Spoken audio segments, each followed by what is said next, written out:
What's up, YouTube? I'm back. I got another video for you. Another topic that's been really itching my brain.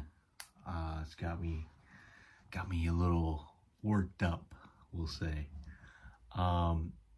Today I want to talk about political slop content on the internet.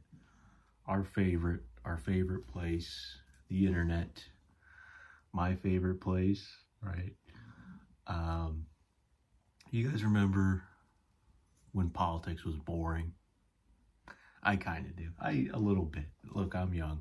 I'm only 22. I personally got into politics when I was in 7th grade.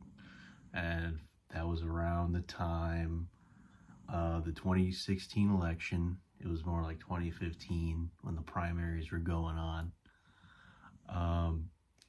And, my parents are Republican, so I, naturally, as a 7th grader does, I latched onto their political views. I remember back then, it felt like politics was like starting to become fun, right? We had 8 years of Obama. I remember not much going on. Again, I was a kid. But I mean, Obama's presidency kind of seemed, and even before that, it seemed like, okay, it's just politics. We're just here. We're just paying attention every 2 to 4 years. We get involved. We tune in, right? Everybody is like so official, and so there's a demeanor. There's a cadence, right? Everyone's very professional. And then someone comes along and just throws a cog, throws a wrench straight into all that, and here we are. Here we are 10 years later, a mess, a complete mess, right? Yeah, I don't know. I'm really just going to be coming at this with what I see as someone who is online a lot. And someone who is tapped into politics, and I hate it all. Nowadays, it kind of feels like politics is like an escapism, a form of escapism for a lot of people, and it was for me.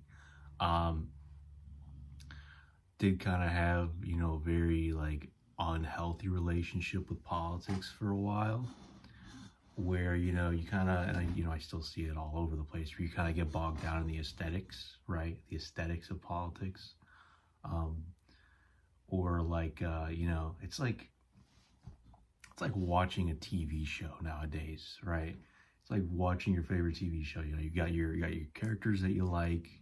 You got you feel the need to stay tuned. There's all these like crazy plot lines, and there's these conspiracies and all these theories running around, then you have the characters that you just hate with a burning passion, and you want to see bad things happen to them, right? You want to see them locked up, you want to see them reprimanded, you want to see them written off. Nowadays we want to see them killed off, right? Not good where we're at. But yeah, this is all because of what's going on online. There is now an ecosystem, right? I call it the political slop industrial complex. That's where we're at right now. That's what we got. It's being fostered from the top, and it's trickling down. Yeah, no, it's ridiculous. It's like watching a sport nowadays, right? You have your favorite team, your favorite players, right? You ride or die for them. They can't do any wrong in your eyes, and even if they do something wrong or they mess something up, well, it must be the ref's fault. It must be the other team was pass interference. Call the flag, right? It must be something like that. We're all watching debates like they're UFC matches. Like, oh, my guy went in there and he just beat the shit out of him. He just beat the shit out of their guy. And then the other side will say that too. Oh, actually, my guy won. Actually, my guy beat your guy, really badly, right? It's ridiculous. And there's people that make millions. There's people that make unbelievable, astronomical amounts of money off of this.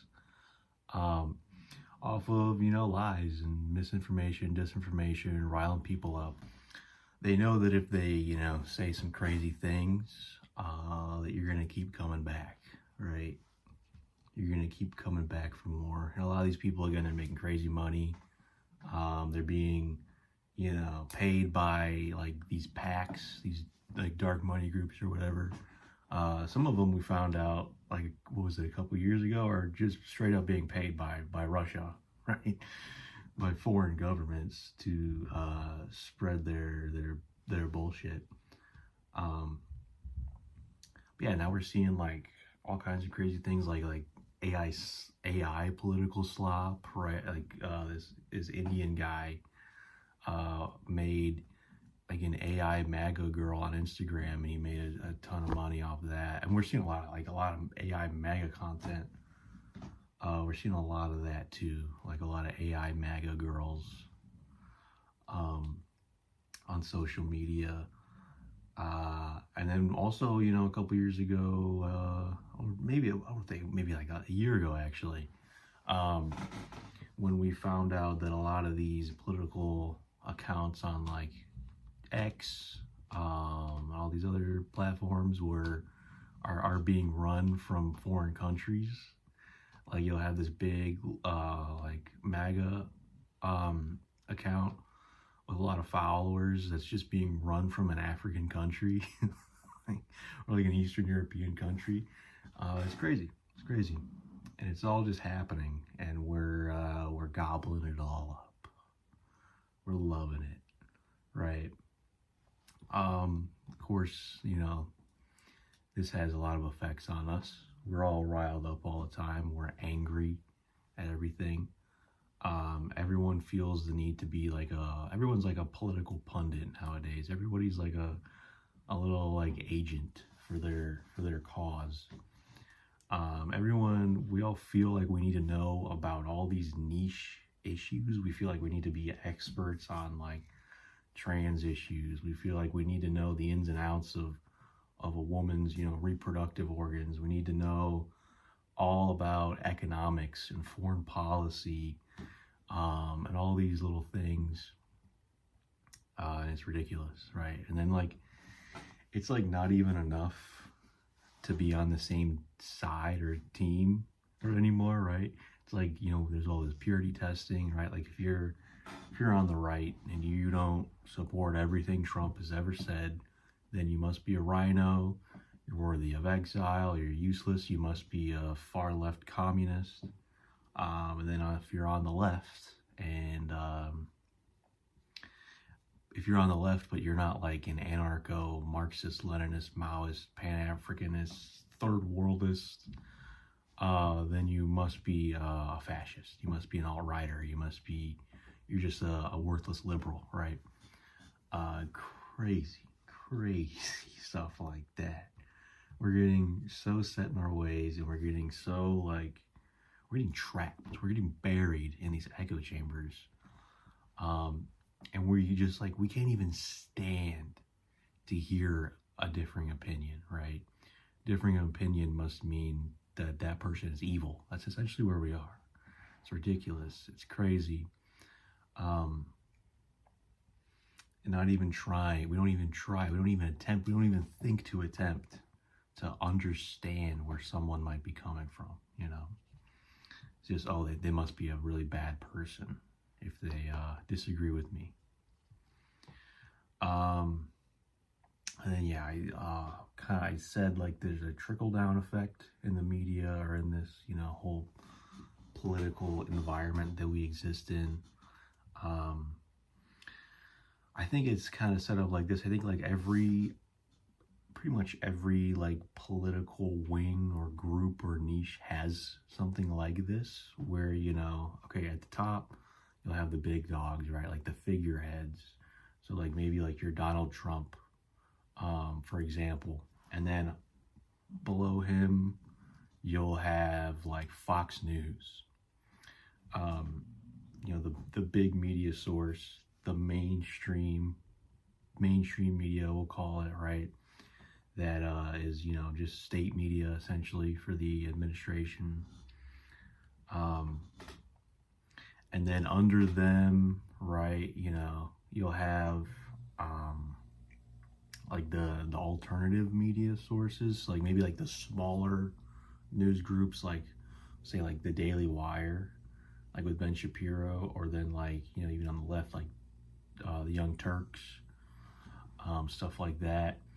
And then, below them, you'll have like your more independent people, like your podcasters or your live streamers, people who have like big followings on social media.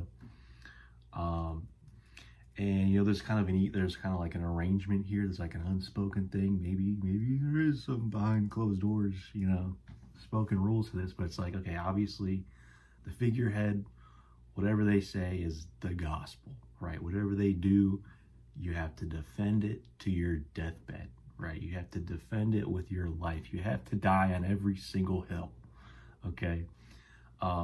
Obviously, so like the biggest media source, obviously, they're going to put out, what they need to put out. They're going to run the defense. They're going to, they're going to pad the stats. They're going to do all that stuff, right? And then, you'll have your smaller, like maybe the more independent, like the live streamers and podcasters. That's where, like, okay, if you have the people that maybe they don't trust the bigger sources, or maybe so there's some people on the bigger sources they don't like, that they consider, rhinos or revisionists, whatever you want to call it. You can flock to these smaller sources, or these smaller sources a lot of times are able to get away with a lot more, right? So, whereas, Fox News gets sued for millions of dollars about lying about, election fraud in 2020, you got your people like,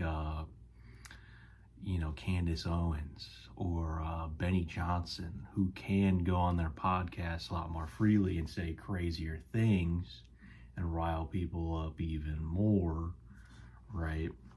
Spread even more, like, even stronger disinformation, misinformation, outright lies, outright manipulation of the truth, outright, whatever you want to call it, outright propaganda. Yeah, that's kind of how I see it being set up. And then, of course, it's like a pyramid. It's like a pyramid scheme. You have us at the bottom. You have all of us at the bottom just gobbling it up, right? Because it's our favorite show. It's our favorite show, right?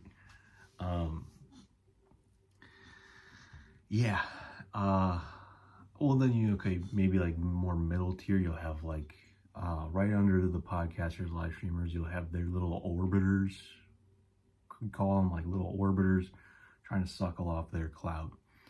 And then again, even more freely, because they'll probably have like even smaller audiences, but they'll get signal boosted by the bigger people. They of course will have an even easier time of spreading conspiracy theories and lies and stuff like that. And then they'll get signal boosted by the bigger people, because then the bigger people will be able to like spread what they're saying, the crazy thing that they're saying. But then they'll kind of have like the plausible deniability of like, I didn't say it. He said it. I didn't say it. I just reposted it. I wasn't even thinking. It was a staffer uses my account to repost it. They can, just hand wave it, stuff like that. I know I'm talking about the right a lot. The left does have their own version of this, right? It's kind of like on a smaller scale right now. I do fear that there's a lot of people on the left that that are fully ready and prepared to embrace a Trump-like figure, like a MAGA-like movement. I am fully convinced that if Trump ran Democrat in 2016, it would be the same thing, just roles reversed. We would be in the same position right now, just roles reversed. Because people like populism. People like when you jingle the shiny keys in front of them and tell them all these great things that you're going to do that you can't, that you can't actually do. Just, of course, it's going to sound great to people, and we're just going to eat it up. We're just going to gobble it up. But yeah, the left does have a version of this, obviously, right? If you have like MSNBC, you do have biased sources. Then you have like, again, I'll say like Trump-like figures.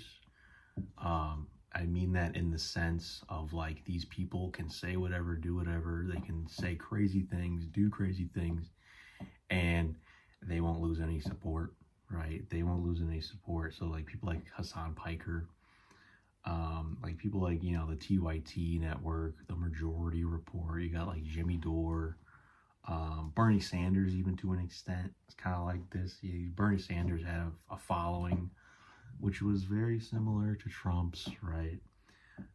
Where it's like, okay, Bernie can do no wrong, and he was just getting screwed over, so people saying stuff like that, the establishment was out to get him.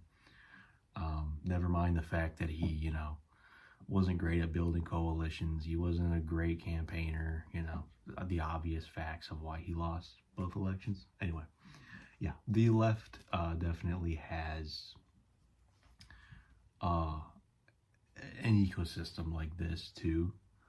And I'm not trying to both sides it. I'm really not. I'm not a centrist, right? Don't call me that slur, please. But it's scary to see it happening on the left too, because like, we're, as much as the left, wants to, make it seem like we're better, we're really not. We're really not better than anybody. A lot of us, at least. But yeah, I really do think, with all the things I've said, that there are simple answers to escape the fate, if you will. We need to get out of our echo chambers. We really do. And it sucks because the algorithms want you to be in an echo chamber. That's what they are made to do. So they take all the content you like and they make sure you get it drip fed to you, shoved down your throat 24/7, so that you'll keep coming back to that platform, right? If you keep getting the content you're coming for, you're considered a happy customer and you'll keep coming back. But please get out of your echo chamber. Please, like, what I do is like, I follow a lot of people or like, sources that I don't agree with, just to kind of stay in the loop of where they're at, what they're saying, how they're interpreting certain things that happen. Just so I can get an idea, kind of better understand them, you have to become more susceptible to people disagreeing with you, right? You have to, know the enemy, I guess, right? For lack of a better phrase. You have to understand, okay, maybe your family or someone is conservative. You have to understand, okay, why do they think this way? Why do they feel this way about a certain topic? Not just like, don't just outright be like, oh, you're wrong, you're stupid, you're racist, you're evil, because you disagree, because maybe you don't like abortion. It's like, some people just don't like it. I mean, I'm pro-choice, but some people just don't like it. That's okay, right? Yeah, you just gotta be more susceptible to people disagreeing with you, right? There's never gonna be a time when everybody is gonna adopt your niche worldview, right? It's never gonna happen. Don't give in to the slop. Be better with your sources. Be better with vetting the people that you listen to online. Get better at recognizing. I think I've said this in pretty much every video that I've made, right? Be so much better at like recognizing when someone is lying to you, when someone is lying to you, how, when, what, where, what, like all the things, right? When someone is lying to you, how they're lying to you, why they're lying to you, right?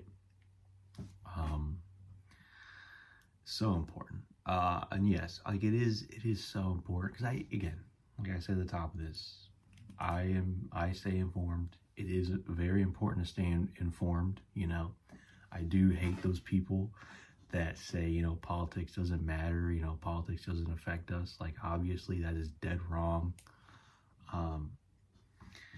You should stay informed. You should, you know, do your own, like, do a considerable amount of your own research into like how you feel about certain things. You know, again, vet your sources. Don't, when I say do your own research, of course I don't mean go watch the Candace Owens show, or, you know, go watch Hassan Piker talk about things he doesn't understand with some kind of confidence. But yeah, don't like we even have seen it in these past couple weeks, like with headlines. Don't just read a headline, please. For the love of God, don't just read a headline. We saw it with that like 62 million men on this, right? CNN, I think, came out with that article about 62 million men supposedly being a part of like this website, this group that you know, it's about like assaulting women. Like, no, that wasn't the case. You know, people actually took the time to read the headline and do research, like real research, and found that that's not the case. It's nowhere near 62 million. It's probably nowhere near the million mark in general.